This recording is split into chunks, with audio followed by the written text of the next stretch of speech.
just because it's a new year, I thought, why not show my face on the screen. I hope everyone's had a lovely Christmas break, holiday season, holidays, festive season, whatever, and that the start of the new year is doing well for you. For those of you who have suffered through some fairly horrific storms, hopefully things are recovering now and you're not going to have to face that again. And for those of you in harshly fire-affected areas, especially those in LA who've been dealing with really horrendous stuff, I really hope that sort of sorts will get a bit, certainly gets under control soon, and that you can go back to sorting things out and getting life back to normal, which I suspect is going to take a long time, but hopefully it all gets worked out. For all those of you who are watching the channel, thank you. A little bit of a change this year is I recently signed up to a new agent. I do a little bit of acting here and there around the place, so I've signed up to a new agent, so hopefully that means I can get a bit of extra work. That may then mean some of that money can go towards gardening stuff. Who knows? Who knows? It could happen. But anyway, I just want to say thank you for watching, and I hope you have a lovely new year, and may all your gardenings produce fruitfully or something. Thanks for watching. 24th of January 2025. A little side garden. The alyssums definitely picked up there. The gladioli there. One of them still going, the rest all sort of died off. That's alright. A little bit more colour in the back there. And obviously some rubbish that needs to be removed, but that's coming along alright. So that's good. Starting from the inner portion here. I've actually trimmed this one a little bit. It's still quite large. Get rid of that weed there as well. But I sort of gave it a bit of a trim around the edges because it was coming out quite a bit. So this one actually might end up producing quite a bit of mulch, which would be good. I just kind of chopped and dropped around there. But if I put that through the chipper, it might actually produce some nice mulch for putting around the plants. So that's good. A bunch of the Aquilegia have sort of finished their flowering for the season. So some of them I've cut back and some of them I haven't. I think that may be a ranunculus from the previous year, but I'm not entirely sure. The plum tree, which did very well, grew about 6 or 7 plums. Unfortunately, before I could get to them, they were eaten by, I assume, either birds or, excuse the car, either birds or possibly a possum, maybe mice. But I did get one that dropped off before that. It wasn't obviously fully ripened. I don't mind that, I like them a bit sour anyway. And I'll just let the car go past. So it looked intact, gave it a bit of a wash and tried it. It was quite nice. So hopefully next year I can do a bit better. I might need to trim that because it's actually quite tall. So if I sort of cut it off there, cut some of the branches that cross over in the middle, it's probably a good idea. And then the rest of the front part here is starting to fill out nicely. I've weeded here a few times and they keep coming back, but that's alright. You can see I've actually got some peaches growing there. That one's also got that one's also got peaches. They're more of a green. I'm not sure if they are the yellow ones. I'm hoping they are, but we'll see how they go. So this sunflower bed, they're starting to pick up now, which is good. I've got to get rid of all these weeds. The plan is basically I'm going to combine these two garden beds. I don't think there's any point having a small gap in between because it just creates grass and weeds. It's a bit bigger than ideal for sort of stepping into for growing things, but the things are going to be fairly big and spacious, and I don't mind stepping on them things every now and then, so that should be alright. Obviously the compost that I put here had some tomatoes in it, so that's fine. I can see the peaches in there a bit better now. So I think they might actually be the yellow ones. I have actually eaten a couple of them, again green, before they're ripe, because I don't mind them being a bit sort of sour. But yeah, they're quite nice, so I'll probably actually pick those too. So I can have them instead of the random pests. Now, I'm not entirely sure what that is. I'm hoping it's not a yucca because they tend to be very dominant. So I'll let it keep going for the moment, but I might end up having to remove that. Lavender's looking lovely. You can see a gladiola that hasn't really done much there. I suspect it's not getting enough water or nutrients, but that's alright, it was just one of the spare ones anyway. Other lavender there. Have the lemon tree, which is obviously a bit yellow on the top, probably needs some more watering, which I'll get to later. The viburnum opulans, they had a little flush a month or two ago, I think, actually now, so they're kind of going a bit dormant, but that's okay. I'll come back to those bits there. Got to top up the bird bath. This random sunflower that grew in here.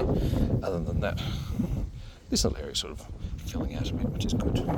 So yes, the first sunflower bed, they've kind of mostly done their thing. Also got another volunteer tomato plant there, that's fine. Some of them are still kind of going alright, but most of them kind of died over. I'm guessing that one's the Van Gogh variety because it has the multiple heads on it and it's not overly big. Because I did buy one specifically because it was that particular type, so I'm guessing it's the one that he used for his paintings. The apple tree here is doing quite nicely, which is good. The lime has come back again, and I think, as I possibly said in the previous one, I think what the issue was is that too much had built up around the trunk. There is also a little bug that's nibbling at the leaves and things, but I think it might have been that it was just a bit swamped down here, so I've cleared that away to give it some more space. We have another car coming past. This peach tree, they're a bit small. I don't think they're going to get much bigger than that, but that's okay. At least it's showing some growth.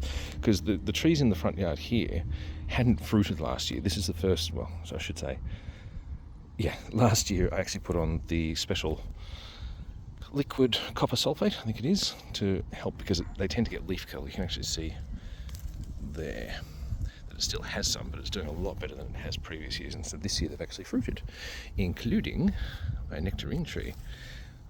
That's not overly big, but they do taste nice even at that size. So that's mine, and that's mine. I think those are the last two on there, but that's good stuff. I have had fruit off them, which is good.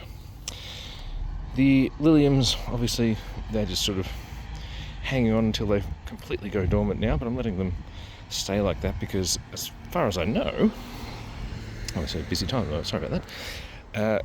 As long as the leaves are green things, they're still going to be absorbing energy and still presumably putting that into the bulb. So I'll just leave them until they basically brown off, and then I'll probably cut them back, and that's fine. There are a bunch of dianthus here. I trimmed a lot of those back, as you can possibly see there. They come back year after year, so that's all good. The hollyhock is actually from last year, and that sort of grew back again, so that's nice. Probably needs a bit of trimming back. It's kind of spread out all over. The dahlias from seed, this is their third year, I think, growing here. So that was basically just a seed packet with a mix of them.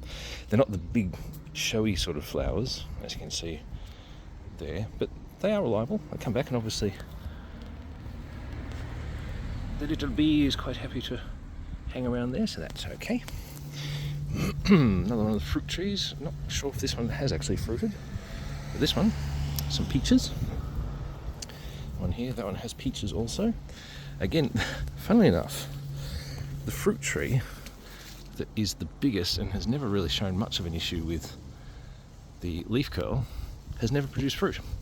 I don't know why, but there it is. It's nice and sturdy there, so that's okay. So I've got a snapdragon that was nicely uncovered. The tree blue sort of shade came out again. That's into Peter. I can't remember the variety, but it has a very strong scent to it. Hollyhock from last year, more alyssum. And then we have my lupins. I'll go around this way a bit. That's all basically self-seeded from this one here. It's kind of spread across that way. And this side we have the opposite, not the opposite, we have a similar situation with the Aquilegia. I've got my Daphne, I call it a Adora. I'm not sure if that's actually the species or variety name, but that's my Daphne. The alyssum, which has been here for quite a few years now, I think it's supposed to be an annual, but mine seems to be more of a perennial, but it might just be the microclimate there that works for it. I think that was a cyclamen. It seems to be hanging on. It's not doing super well, but probably just needs more water again. The rose is obviously either in between blooms or it's finished its blooming for now, but that's fine. These gladioli have not flowered. I don't know whether that's because there's not enough nutrients in the soil or they haven't got enough water. Could be a bit of both, and that's fine. I can deal with that at another point. But the liliums here, they're all sort of waiting to have their next flush next year. Or this year, I guess, now. That's right. Okay, on to the backyard. The grapevine has produced a lot. So none of these are really quite at the full harvesting point at the moment. Again, I have picked a few in that sort of smaller state, obviously the larger ones of the ones that are there, and they are quite sour. So even for me, they're probably pushing a little bit, but there are a lot of them, which is good. I think previous years, actually I think last year was the first year it fruited, and it might have been the first year I'd planted it. I only had maybe 1 or 2 bunches, and they kind of ended up fizzling out, but that's good. It's certainly stretching along. So it is doing, with a bit of help, what I want it to, which is basically go along there. However, it is also going along here and going down here, so I might need to do a bit more training of that. I believe geranium is sitting there, right? The main reason I put that there is just as an idea, as a pollinator attractor, but the problem is that it's shaded basically the whole time, so it doesn't have much hope of growing big, so I might end up moving it, but it's not dying off, so it might just stay there. That's fine. Into the rest of the garden. This is a mix of self-sown potatoes, because I've never actually bought seed potatoes, so it's self-sown potatoes, and funnily enough, actually self-sown tomatoes, because I do have seed packets of tomatoes, but these are all ones that have grown from seeds that either dropped from last year's crops or that were mixed into the compost, which is quite possible either way. But that's all right. That's all. Oh, also, the tall ones are carrots, the flowers of the carrots, because they've been sort of left in there to grow on, which is fine. My first crop of corn were very short. I do get a couple of cobs off it, but not a lot. I do have some more growing here, though. And I think there are a couple more, or a few more, actually, I should say, over there. So we'll see if they come to anything. They may do. We'll see. It's not too big a deal if they don't. The zucchini, or courgette, started to produce some nice fruit. And those of us who've grown zucchini or courgettes before will know I only need the one plant. That's more than enough for us, so that's good. I have another one plant here. Now this could be a watermelon, it could be a cucumber, or it could be a zucchini. I'm not actually sure, because there are a few that are kind of placed about the garden hoping that maybe they'd take off. So there's another one there, there's one growing there. It could be pumpkin as well, actually. Oops, sorry. Same there, and there, and possibly actually under there. So those are obviously too close, they'd have to be separated, but I had a number of seeds left, and I'm kind of trying to clear my seed packet stock and try and go back to 0 and start again. So I've done some random plantings around the place, figuring if they take, they take. If they don't, that's fine as well. So that's okay. So this is the red grape, purple grape. The different colour grape is the darker sort of green, darker sort of reddy purpley grape. That's starting to come up here, which is exactly what I wanted it to do. That's taking a bit of training to get up there, but it's doing all right now. So the idea is hopefully that'll come up and over and can grow over here eventually. And the new raised beds, these ones are, I believe, borlotti beans, because I've seen them on other YouTubers. Certainly Richard and Paul has shown them a number of times, and if nothing else, I like the look of the seeds. That sort of mottled, speckled sort of look is quite nice. So I figure the worst case scenario, they'll provide some nutrients for the soil and then can become compost. Best case scenario, get another vegetable that we can enjoy, legume, I guess, if they're beans, aren't they? So there we go. Ooh, we got there. I'll come across here. The grass is starting to grow here now, and I'll get to that in a moment. But I've just noticed we've got some of the peas growing up there. I think those are snow peas. If they're not snow peas, then they'll be sugar snap peas. Let's get rid of that weed that I pulled out a little bit earlier. But yes, the grass has started growing here, mostly thanks to this. So for about $6, I think it was, it's just a very simple sprinkler. It just does a ring, so it comes up and sprays out a ring. Place it here, move it around a bit to get better coverage, but we're finally starting to get some grass in here, which is good. And I've got some more of the miscellaneous things. There's got a bit of roughness at the bottom of that, so that might be another zucchini, courgette plant. I'll get rid of that because that's one of those nightshade, I think, so I don't want that there. Probably don't want that there. Anyway, I'll stop weeding. Another one there, another one there. So there's probably some pumpkins in amongst those as well. I have had, or I've made, I should say, a few rhubarb crumbles. Rhubarb and apple crumble tends to be how I do it. The gooseberry bush is a bit swamped here, so I might move that, I'm not sure. The other thing I'm thinking of doing actually is the compost bay here. I'm thinking of moving down there. There's actually a side gate there, but I don't really use it. And if I put it there, it's out of the way, but it still has enough access to everywhere else. So that might be what I do, which will then give me room to extend this little growing patch and do that. I could even put probably can't put a tree in there because there's a big power pole and a cable going over there, but we shall see. Yet another miscellaneous, either pumpkin. I think that one's a watermelon. I think that one actually is. I think I specifically put a watermelon there, but I'm not entirely sure. Oh yes, the trees that I moved are all looking quite dry, so they are most likely dead. Having said that, I'll just leave them as they are for the moment until I either get some seeds coming in that can replace them, as in seeds for new trees, or they're well and truly clearly dead, in which case I'll move them on. This little patch has some kiwi seeds in there. I don't know if they're going to survive. The plant that had grown to a stage is basically it's dried out actually, so that's probably the main issue there. I do have some more seeds inside growing to see if I can get them going. The jostaberry plant has grown nice and tall there, so I'll see how that goes. The blueberry is hidden amongst the snapdragons and other varieties of plants that I can't remember what they are. And there's also a gooseberry bush growing in the back there, which is from a cutting from my gooseberry plant, because I thought, well, if I'm trimming it back a bit, I might as well stick some of the sticks in and see how it goes. So that's the area that I'm thinking of using as a compost bay, because why not? And the fish pond is doing okay. You can see the little fish. Actually, they're less little anymore. Whoop. See if I can focus on them. Yeah, there it goes. Just to show that it's not dead. The moorfish, the telescopic eye moorfish, they tend to like swimming or sort of basking, I guess, at the surface. Presumably they like a bit of the sun's warmth and things like that, and they sort of nibble around the algae and stuff, so that's good. The raspberries, which don't seem to be producing anything this year, so I'm wondering if actually they shouldn't have been cut back, except I did look up the variety, actually even on the label for it.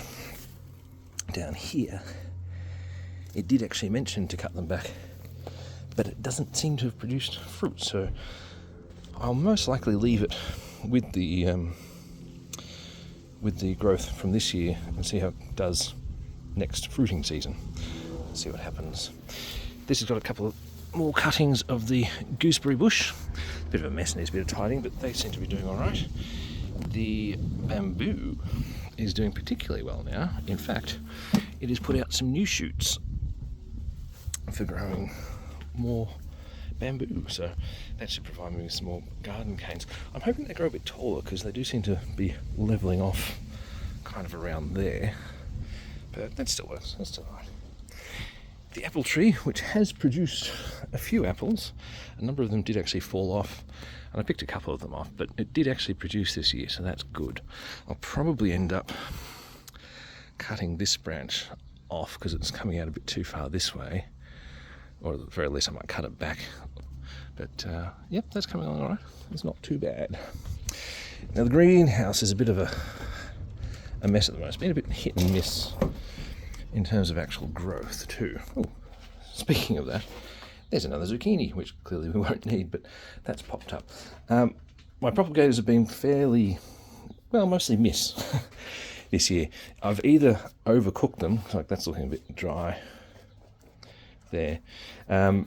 To be fair, I had actually kind of given up on that one, so to see something growing, it's kind of funny. Or I overwatered them, so they've been a bit mistreated, and I've focused on other things and not put as much thought into those, or not as much concern care. So that's not too surprising. It's not a big issue. I can work on getting that under control later. We have this little cutting from the bush in the front, which I'm hoping to sort of make a hedge out of. It's the only one that obviously has kept some green, so I'm assuming that one has actually survived. I'm going to keep it there. At some point, I guess I'll have to figure out if it has grown roots. I'm guessing that it has, and then maybe see if I can get that to grow on. This, I'm not sure what it is, but it's surviving. I thought I put rosemary in there, but that doesn't look like rosemary, I don't think. So we'll see. It can just keep growing there for the moment. It doesn't really matter. Self-sown potatoes. I have put some peas in here. So I think these are the snow peas, actually. So that was the first bamboo cane. That actually was one that came with it, and you can see that one's quite tall. It's probably at least 6, maybe 6.5 feet, maybe even 7 feet. So they should be able to get that tall, but obviously the one in the pot just needs a bit more growing time, I guess. The avocado is still doing fine here. Actually, I shouldn't say fine. The ends of it there have sort of got a bit of, I think that just dried off a bit too much there, but the rest of it's still growing fine. That's an unintentional growing one, so it doesn't really matter how it does, really. The pineapple's kind of looking a bit hit and miss. Like, it's obviously still doing all right. It's actually got a bit more green back in it recently, so that's good. I do suspect, though, that the tomato, which is a self-sown tomato, is basically drawing a lot of the nutrients and things out of there, so I would pull it out, but it happens to be producing a number of tomatoes at the moment. So I've used these, I basically just put them in spaghetti sauce and things like that, so, or bolognese sauce, as you might say, so that's fine. These are bells of Ireland. They've basically dried out, but they look quite nice in their dried form, so I'm leaving them there because I don't need to do anything with that area anyway. Over here, there's another pineapple plant there, but that's in obviously the main part of the ground. I think I just saw one of the mice run past outside.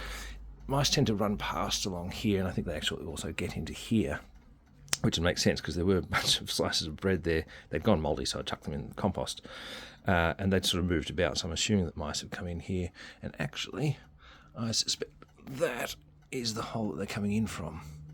So that's interesting. I might look into that at some point. But anyway, so the other reason why there's a whole bunch of compost in here, or food scraps and bits and pieces, is because I was avoiding going to the compost out there while the grass was growing. I thought, well, I've actually dug up a lot of the ground here because if you can see the edging here on that side of it, it's basically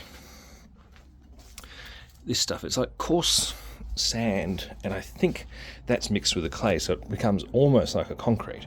So below the level of compost that I'd already had on here from when I had the raised beds, it's basically a very solid ground. So that looks like another one of those. Oh no, that's a potato. Sorry. So I dug it up a bit to try and mix it all through and give it a bit more depth because it tends to not drain very well. I thought, well, I might as well put the compost on top. That gives it even more material to create a nice growing space. So we'll see what happens. It's not critical, but it would be nice to have that set up a bit better. So we'll go around the back. So weeding to be done. Yes. Now, I trimmed this off recently because it was sticking out there. Now, this one is the first of my fruit trees grown from stone. I believe it's nectarine, and most likely it is. It has never fruited.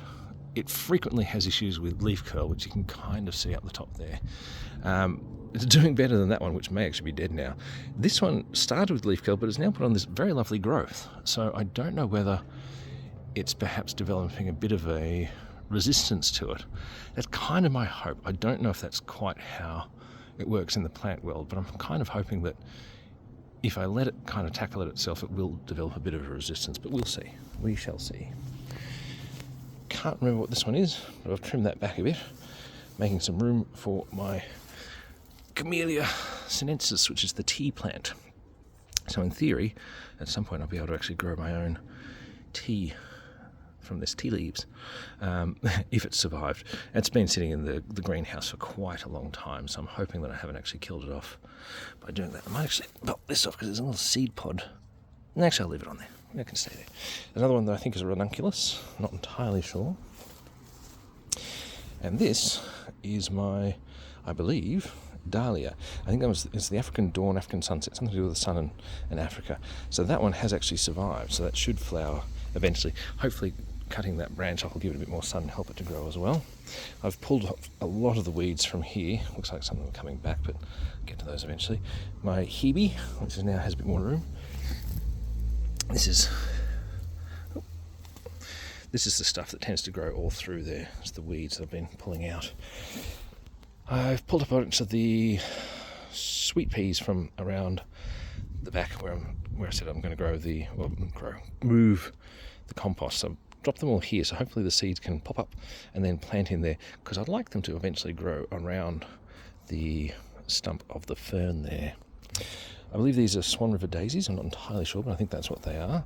And we've got some more alyssum, and I've got another lavender there. That's a different variety of lavender to the ones in the front, so we'll see how that goes. My orange tree from seed is still going, so that's good. Some more snapdragons. These were bought as little plug tray punnet things and planted into here, so they're doing all right. This apple tree is doing quite nicely. It's probably my healthiest looking of all my apple trees from seed. This is the other one that was planted at the same time and clearly has a bit of a height difference, but that's okay. Now, I did clear here. There's a bunch of things growing back, but as I mentioned before, putting some seeds out, excuse the noisy biker, and so again, so these ones will be either pumpkin or watermelon. So there's one there, there's one there, one there, one there, and one there, and one there. So hopefully we'll get some fruit out of that. The reason I did that is kind of twofold, primarily. One is that I had the seeds there, so it's fine to use them up. But the other thing is, if they grow, as I was saying, I can either get some fruit out of them, or at the worst case scenario, I should be able to get some more compost material out of them from the plant matter, so I thought that was worthwhile. Anyway, that is the garden on the 24th of the 1st, 2025. We're expecting a 40-degree day on Monday. Today's only in the 20s, so it's not too bad. But yes, that's how we're doing at the start of the new year. Thank you for watching. Happy gardening.